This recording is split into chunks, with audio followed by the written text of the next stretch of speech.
If you've decided to hire a financial advisor, it's important that you carefully vet whomever you're about to entrust your money to.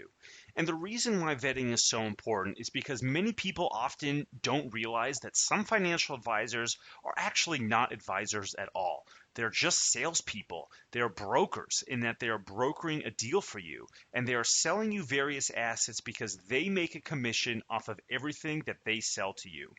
And this presents a huge conflict of interest. So in today's video, I want to guide you through 5 critical questions that I think you should always ask before hiring somebody to manage your money. And the first question is, are you a fiduciary?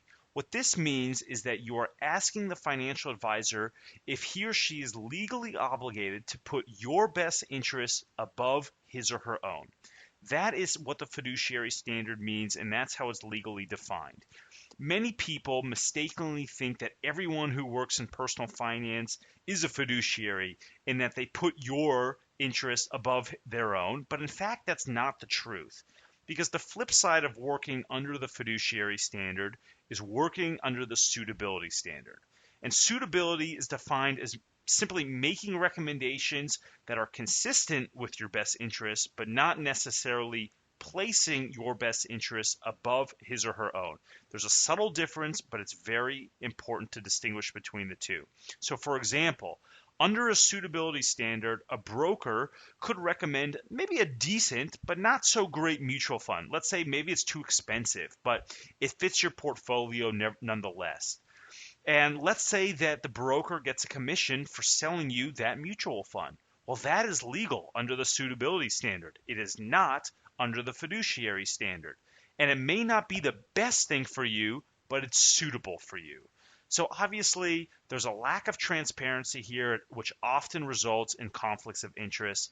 And that's why you should avoid people who are working under the suitability standard.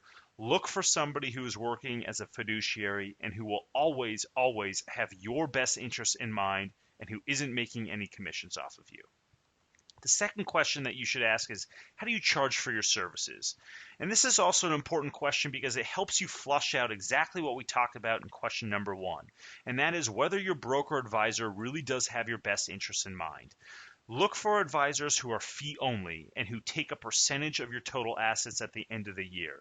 Avoid those who are making commissions off of what they are selling you, and beware because they might not tell you that they're actually selling you something. So this is an important question as well.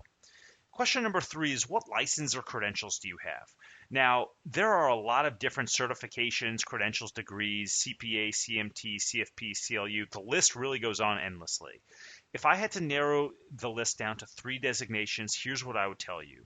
Look for people who are a CFP, which is a certified financial planner, widely considered the creme de la creme in terms of personal finance degrees. These guys are fiduciaries. Dave Ramsey, Susie Orman, most of your famous talk show hosts, all are CFPs. The Chartered Financial Consultant designation is also great. It requires at least 3 years of experience in the industry. These guys tend to be fiduciaries as well.